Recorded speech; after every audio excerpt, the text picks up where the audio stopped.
નમસ્કાર દર્શક મિત્રો, હું છું રૂપલ વણેચિયા. સંપૂર્ણ ન્યૂઝમાં આપનું સ્વાગત છે. પાલનપુર ખાતે શુક્રવારે રામજી મંદિર ખાતેથી ભગવાન જગન્નાથની ભવ્ય રથયાત્રા નીકળવાની છે, જેને લઈ ભગવાનને મોસાળેથી વાસ્તે ગાતે નિજ મંદિરે લાવવામાં આવ્યા હતા. ભગવાનને ₹4,61,051 નું મોસાળું ભરવામાં આવ્યું હતું, તેમજ ₹1,11,111 નું દાન મંદિર જીર્ણોદ્ધાર માટે આપવામાં આવ્યું હતું.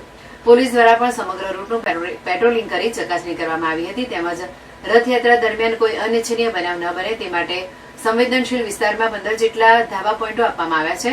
ત્યાં દૂરબીન અને વોકી-ટોકી દ્વારા ખાસ વોચ રાખવામાં આવશે. ડ્રોન કેમેરાથી પણ સમગ્ર રથયાત્રા પર નજર રાખવામાં આવશે, તેમજ 20 જેટલા બોડી વોર્ન કેમેરાથી ચાંપતી નજર રાખવામાં આવશે. સમગ્ર રથયાત્રામાં 1 પીઆઈ, 12 પીએસઆઈ, 219 જેટલા પોલીસ જવાનો, 210 જેટલા હોમગાર્ડ જવાનો, આમ કુલ 450 જેટલા પોલીસ જવાનો સમગ્ર રથયાત્રામાં પોતાની સેવા આપશે. તેમજ શાંતિપૂર્ણ માહોલમાં રથયાત્રા પૂર્ણ થાય તે માટે પોલીસ દ્વારા તમામ તૈયારીઓને આખરી ઓપ આપવામાં આવ્યો હોવાનું ડીવાયએસપી ડોક્ટર જે ગામિતે જણાવ્યું હતું. આવતીકાલે ભગવાન જગન્નાથ જેની રથયાત્રા જે નીકળવાની છે એના માટે આજે પોલીસ દ્વારા રિહર્સલ આપવામાં આવ્યું છે. આપણે જણાવીને આનંદ આવે છે કે આખા રથયાત્રા બંદોબસ્તનો રૂટ જે 18 કિલોમીટર લાંબો અને પાલનપુરના મુખ્ય જે પોઈન્ટ વિસ્તારો છે, શહેરી વિસ્તારો છે, સોસાયટી વિસ્તાર છે, મહોલ્લા વિસ્તાર છે, તેમાં થઈને આ પસાર થઈ રહ્યો છે. આ આખા રથયાત્રા રૂટ બંદોબસ્તમાં આપણે જણાવી દઈએ કે ગુજરાત સરકાર દ્વારા જે નેત્રમ પ્રોજેક્ટ અંતર્ગત જે નેત્રમના જે કેમેરા છે, સીસીટીવી કેમેરા, એ સીસીટીવી કેમેરાઓ દ્વારા આ આખા બંદોબસ્ત પર ચાંપતી નજર રાખવામાં આવશે. તદુપરાંત આપણે જણાવી દઈએ કે માઉન્ટેડ જે યુનિટ છે એના ઘોડે સવારો એ પણ એમના આખા રથયાત્રા બંદોબસ્તમાં એના ફરતે આખું પોતાનું રૂટ પેટ્રોલિંગ કરશે કે જેથી કોઈ અનબનાવને રોકી શકાય.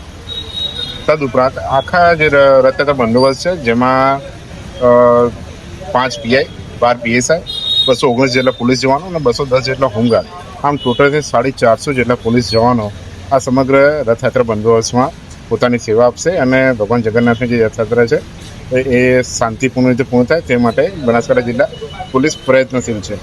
તદુપરાંત આપણે ખાસ કરીને જણાવી દઈએ કે જે પીક પોકેટિંગના બનાવો બનતા હોય છે, ખાસ કરીને પ્રસાદ જે જ્યાં વિતરણ થતી હોય છે ત્યાં જગ્યાએ પીક પોકેટિંગ સ્પોટ પણ અમે રાખવામાં આવી છે. તદુપરાંત આપણે જણાવીએ કે અલગ અલગ જે ટેકનોલોજીનો ઉપયોગ કરીને ડ્રોન કેમેરાથી પણ આખા રથયાત્રા રૂટ બંદોબસ્ત પર અમે ચાંપતી નજર રાખીશું. તેમાં ખાસ કરીને અત્યારે હાલ ગુજરાત સરકાર દ્વારા જે પોલીસને જે ફાળવવામાં આવ્યા છે બોડી વોર્ન કેમેરા, એ 20 જેટલા બોડી વોર્ન કેમેરા થી અમે એને ચાંપતી નજર આખા એકચ્યુઅલ વ્યૂમાં, રિયલ સમયમાં કંઈ અનબનાવ બને તો એ બોડી વોર્ન કેમેરા દ્વારા એના પર નજર રાખવામાં આવશે અને એનું અમારું જે નેત્રમનું જે સેન્ટર છે ત્યાંથી અમે એનું મોનિટરિંગ પણ કરીશું. તદુપરાંત આખા રથયાત્રા બંદોબસ્તમાં એક કમ્યુનિકેશન જળવાય તેમાં તે વોકટોકનો ઉપયોગ કરીને અને ખાસ કરીને જે ધાબા પોઈન્ટો છે 15 જેટલા સંવેદનશીલ વિસ્તારોમાં ધાબા પોઈન્ટ આઈડેન્ટિફાઈ કરેલા છે, ત્યાં દૂરબીન અને વોકી-ટોકી દ્વારા પણ પોલીસ દ્વારા ખાસ સુપરવિઝન રાખવામાં આવશે. તદુપરાંત જ્યાં સંવેદનશીલ જે રથ છે અને જે સંવેદનશીલ વિસ્તાર છે ત્યાં અલગ અલગ વિડીયોગ્રાફરની ટીમો પણ ડિપ્લોય કરવામાં આવી છે કે જ્યાંથી વિડીયોગ્રાફી કરી શકાય અને કોઈ પણ બનાવ હોય તો એને રોકી શકાય.